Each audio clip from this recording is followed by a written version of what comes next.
ភេសូជំពូក4ខ7និងខ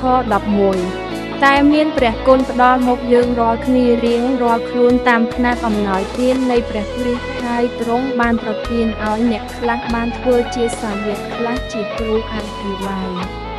ខ្លះជាគ្រូផ្សាយដំណឹងល្អខ្លះជាគ្រូគង្វាលហើយខ្លះជាគ្រូបង្រៀន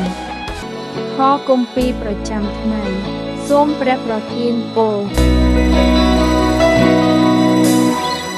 ពីលើកំពូលភ្នំនិងសមុទ្រក្តីស្នេហ៍ទ្រង់ហូរដោយទឹកទន្លេហើយខ្ញុំ